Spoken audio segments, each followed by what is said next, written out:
Bitcoin in freefall. Credits ICO a total scam? The Winklevoss twins hint at futures trading for Litecoin and Bitcoin Cash. The head of the People's Bank of China suggests that cash may die, but cryptocurrencies, at least one made by China, is still a long ways away. All your headlines mixed with some market analysis. I'm Elliot Trades, and this is your daily FUD TV update.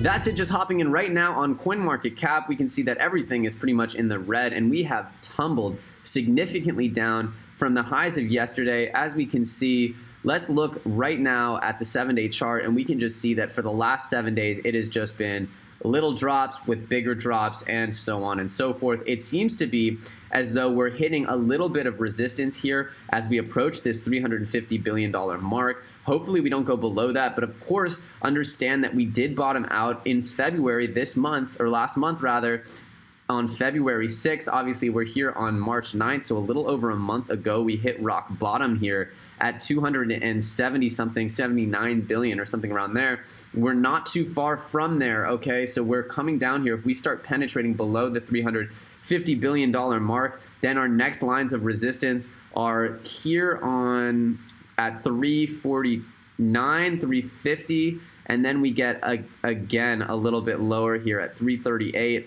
And of course, all the way down here in the 270, 280 range, that's when we're getting our prime resistance on the total market cap. But really what we should be looking at are the Bitcoin charts, because the Bitcoin chart seems to be the decider, the one that is really shaping the growth of the market as a whole. As we can see, as we go back to just early in February, we see the bottoming out here, right here on the 6th at $106 billion market cap for Bitcoin rather. And that is, or 103, right above $100 billion.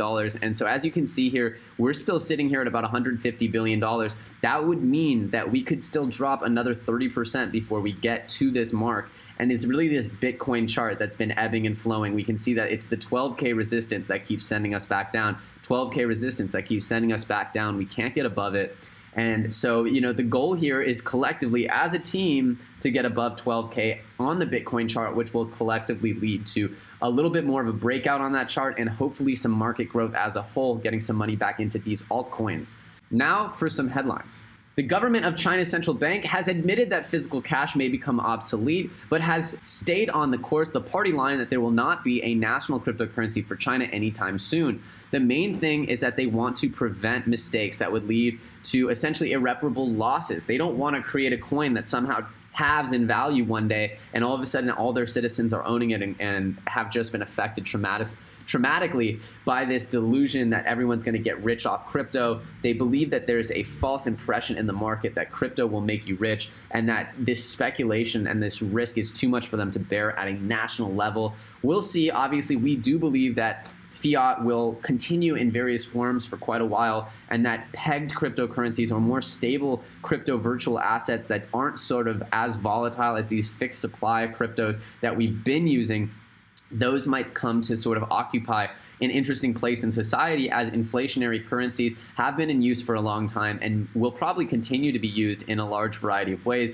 and that these current sort of cryptos in their current form might not be the ones that make it towards the national level of adoption. This has been a topic that's being kicked around and has been kicked around since January of 2016, so this is nothing new. This is 2 years already of this conversation seeming imminent, and so we can see that this will continue to go on probably for quite a bit of time, years. Next, we hear that the Winklevoss twins are suggesting that Bitcoin Cash and Litecoin, among other altcoins, will be available for futures trading in the near future. This is huge news, yet a bigger legitimizer of the whole industry, yet it does spark a little bit of FUD, because people who have been following the story know that the first round of futures trading closely correlated with a tremendous turndown in the Bitcoin price that Bitcoin has not been able to overcome since it was announced, since futures trading was announced. So what's so interesting about this is that the Winklevoss twins actually founded and run the Gemini exchange, which is the one that's supporting these cryptocurrencies. So in a weird way, the Winklevoss twins are the ones who are going to allow, or this organization that they created is the one that's going to allow for support for these futures tradings, putting them in an even more influential position in this cryptocurrency market. They're going to be making the decision as to when Gemini, or they're going to be help overseeing the decision as to when Gemini allows for support of these cryptocurrencies. And so them hinting at this development. Them hinting at this means that they are really the ones controlling the keys to it, and it's likely that it will happen since they are hinting at it. So look for futures trading on Litecoin, Bitcoin Cash, and potentially a lot more of these top sort of blue chip, top 20 currencies in the near future. So if you've been following this debacle around credits, obviously it started with the Suppoman reviewing credits as one of the highest rated ICOs that he's ever reviewed, shilling it like it's the freshest thing since sliced bread. And that was concerning. You know, I had not heard that much about credits, and to see Suppoman go on this crazy just shill fest on credits, saying essentially it's the best thing that's ever happened, made me really concerned that I was so unaware of a project that was supposedly so revolutionary. And so then, of course, we see Ivan on Tech, who made a follow-up video to another programmer who started finding really big red flags. And I'm not going to say that any of these are decisive, but there's some serious red flags around credits. Namely, their MD5 cryptography is supposedly extremely vulnerable and can be unwound. And so the way that they're issuing private keys can be unwound through a reverse MD5ing. And I'm going to go through it sort of point by point, but essentially, there's been this huge news that credits might be a massive scam. And of course, everybody loves to throw around the term scam. So I'm going to try to be as light touch with calling things a scam as I can here. But the reality is that Ivan on Tech, he does a great video about 10 minutes long, or 17 minutes rather long, where he explains how, you know, there are these layers of issues with credits. And so I highly suggest you go check out that video. But if you don't, we're going to go through sort of the claims and rebuttals to it. So claim one that people are making about credits is that this MD5, right? This MD5 cryptography that they're using in their alpha version for their wallet. Essentially, if you have a public key, you can MD5 it and create a private key. And MD5ing is just a very sort of basic cryptography where you put in something in one side, it shoots it out the other as cryptographically whatever, but you can actually reverse that process and figure out what the original was through its MD5ing, or through a public key, essentially find someone's private key. The reality is that you could essentially guess people's private keys here. That's not good. And essentially the way that to guess the private key in Bitcoin is the same odds as winning the Powerball lottery 9 times in a row. Not winning it 9 times, but winning it 9 times in a row. It's almost impossible. But with this MD5ing, you could actually be very, very, very high quality and get a high probability of getting your cryptography right and sort of undoing cryptography. This is a big no-no, and this was sort of the big complaint, I think, against credits was their use of MD5 as a shit cryptography. It's like known as the noob cryptography that's old and not used anymore. I'm not a programmer, but this is what I've absorbed from this debate. So here you see them quoting Ivan on Tech, because that's what really blew the lid off this whole debate, is that this is, you know, essentially a bad piece of cryptography. And essentially their response is that they're going to improve their cryptography before their final platform release. But again, that's not very encouraging, saying, well, we're going to make it better, even though it's completely vulnerable right now and your funds are vulnerable. We're going to make it better at some point. Well, hackers don't wait for that point. So I guess that's the sort of thing that I don't like about this response, is that sure, you can make it better, but why release it? Why release a cryptocurrency to be traded on when it can't actually support and it's vulnerable? You cannot release vulnerable cryptos. That ruins the whole sort of basic trust of the industry. Second, there's no code on GitHub. Credits is claiming that they're doing 1 million transactions, that they're going to be able to do 1 million transactions per second, and that they've already successfully done 200,000 transactions per second.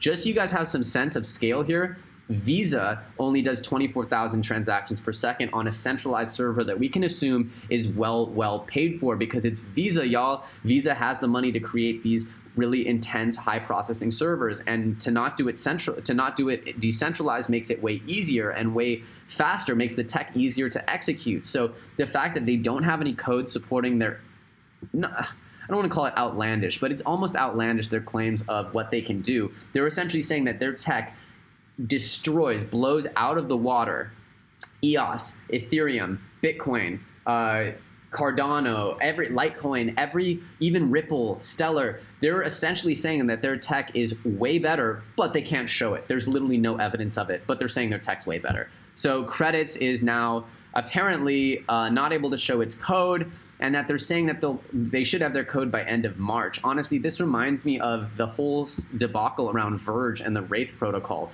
Oh, it's coming out tomorrow. It's coming out this week. It's coming out next week. Well, I still don't see a Wraith protocol. And it's not even clear to me that if there was a Wraith protocol that it would do what it says it's supposed to do, and that all of a sudden the tech is going to be, you know, bring back Verge from the dead of its price. In the end, there's a lot of suspicion that Credits is planning an exit scam. And there's not really a lot of ways to say that it wouldn't plan this exit scam. They're saying that because they're setting up offices and that they are doing these other things that, you know, that they can't be exit scamming. Well, that's not necessarily true. Just because you're showing face and trying to put up a front around a company, what we really care about is technology, the production of that technology. And the only way to validate that you have a real team doing real things is with real tech. I mean, pictures and offices and all these things can either be given the impression that they exist or confirmed in sort of surreptitious ways. I don't believe that just because you move into an office or have a picture of people working in an office that you're not going to exit scam, or that you're somehow honest people, or that you're doing everything you say you're going to do. In the end, there's no way that we can prove that they're doing these transactions per second. There's no way that they can prove that they have this technology except to show it. And the fact that they refuse to show it is kind of like the Craig Wright pretending like he's Satoshi thing. It's just a load of malarkey until you actually prove it. And yeah, the partnerships, I don't think partnerships, having them or not, is really the issue here. The issue is whether they're actually building this technology.